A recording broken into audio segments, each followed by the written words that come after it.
Well, privacy is something that has had many historical interpretations and meanings. It has to do with the ability of the person to not be interfered with if you go far enough back. But more recently, and maybe more importantly these days, privacy tends to be about data. It tends to be about the individual's ability to control what happens to information about them. There's a concept of informational self-determination, which comes from German law, which I think is core and which is something that we look at here. And it has to do with the idea that the individual should be able to control what happens to the information about them that exists in the world.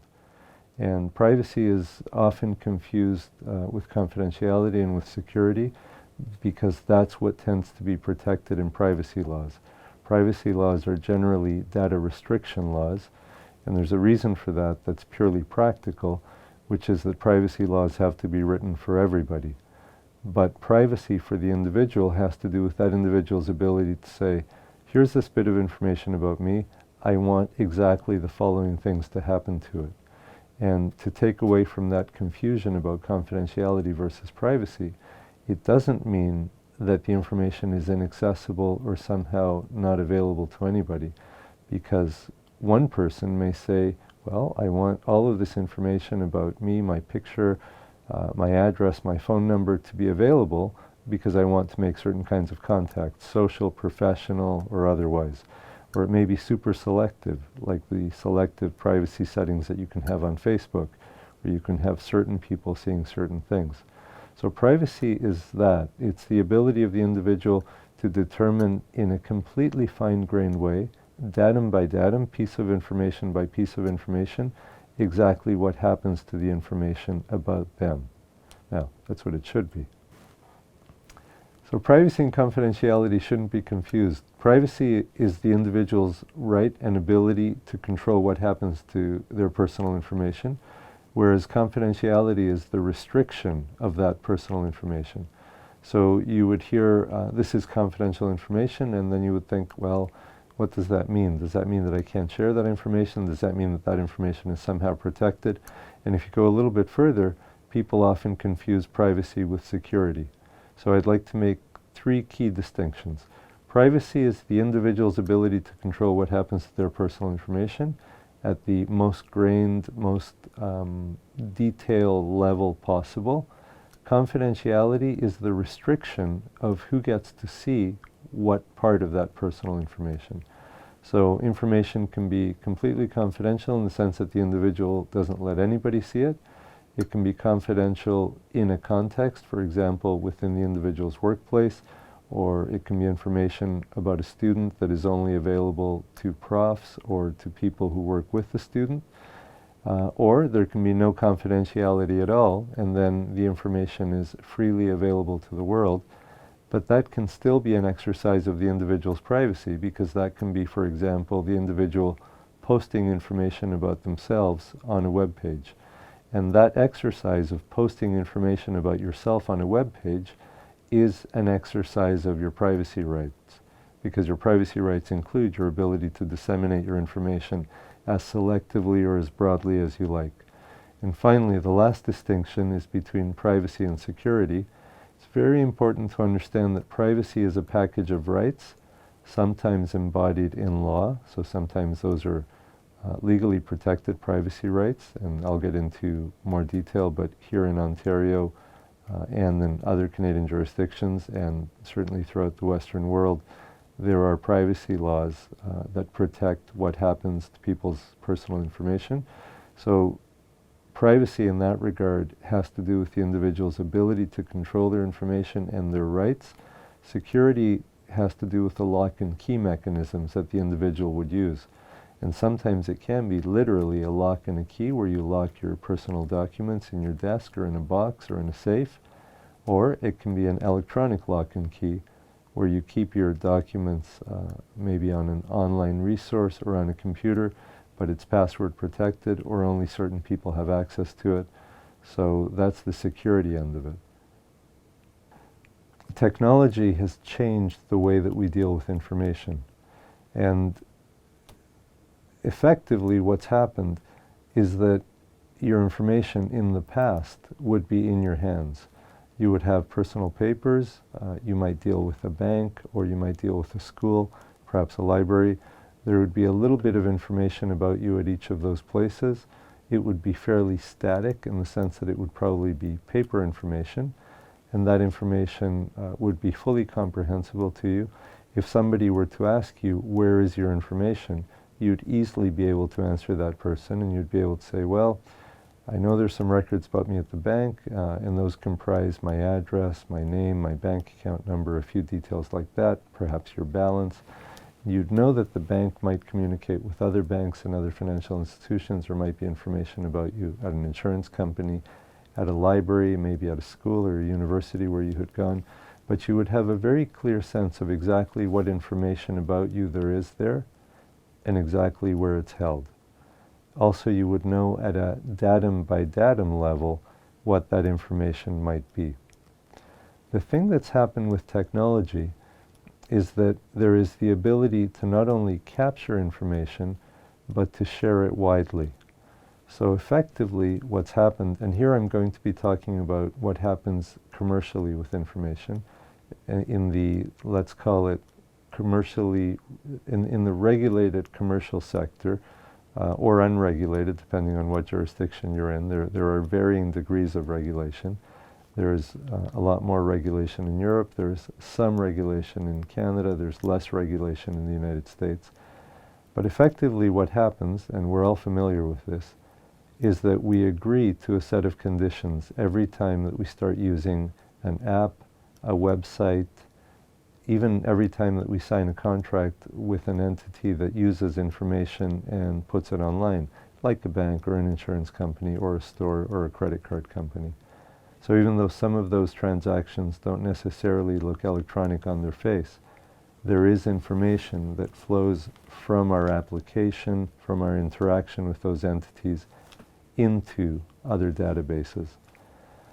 And what effectively ends up happening with that information is that those consents are structured, among other things, to allow the information to be used and traded more broadly.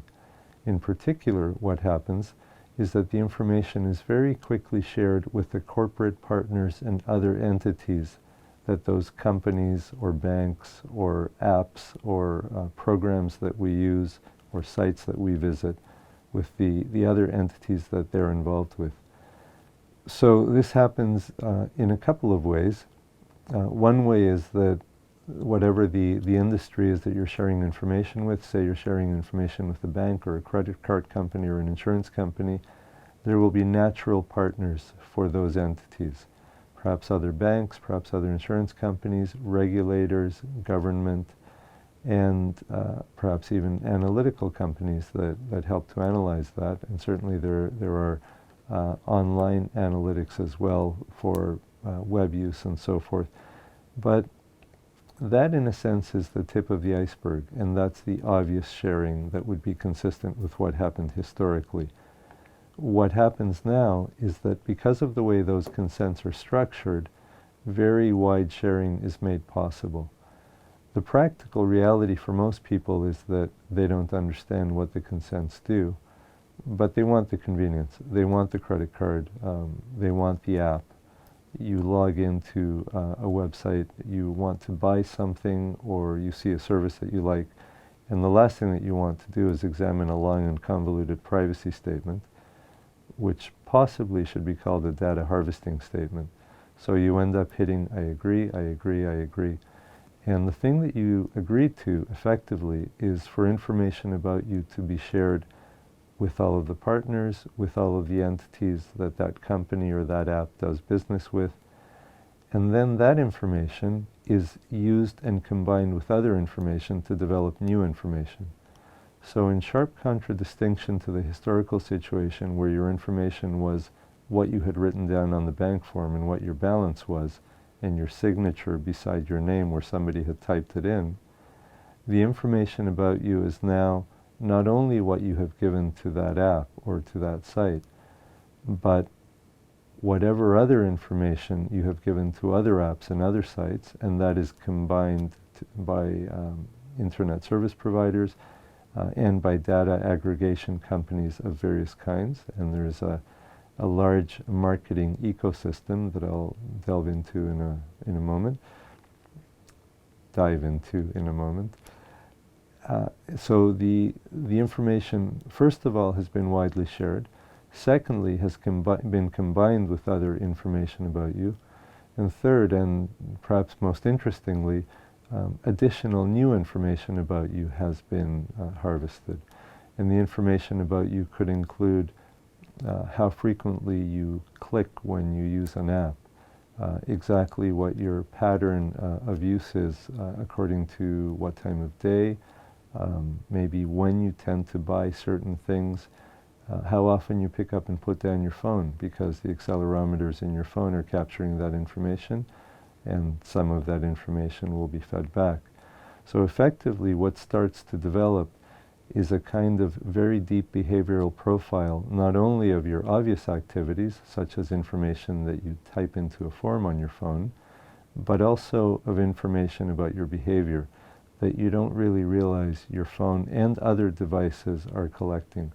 And that behavior is combined into a profile that can then be very, very carefully used to figure out how you will behave in the future, according to large-scale population models, according to how other individuals who wake up at a similar time may behave.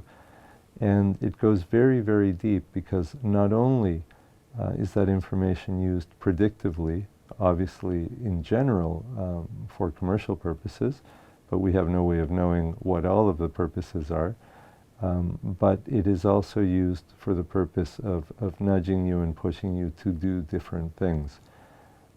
Usually, again, these are commercial things, the best time to offer you a product, perhaps the time at which you're weakest in terms of your ability to resist buying it. But it goes a little bit deeper in that there are detailed and very carefully structured methodologies for modifying what people do. And I'm going to mention Shoshona Zuboff and her Surveillance Capitalism book, which I think is an important read.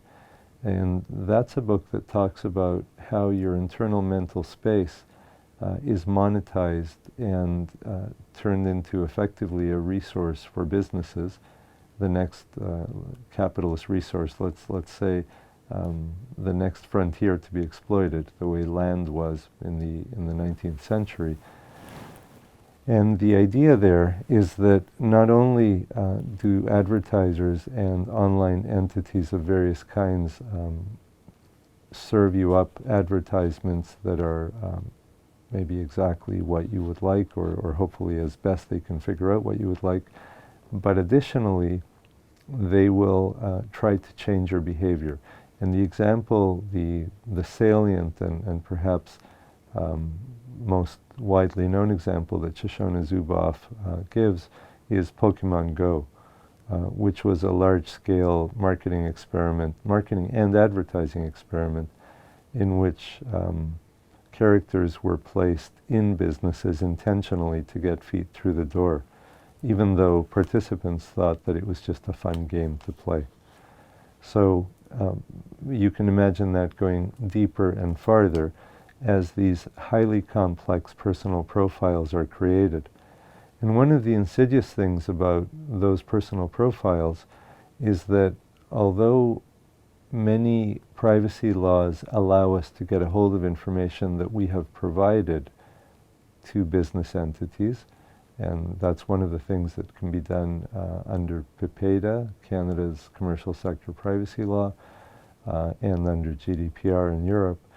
There's a bit of a gray area, I would say, around the additional information about you that is created by combining and then processing that information. So it's one thing to be able to say, I want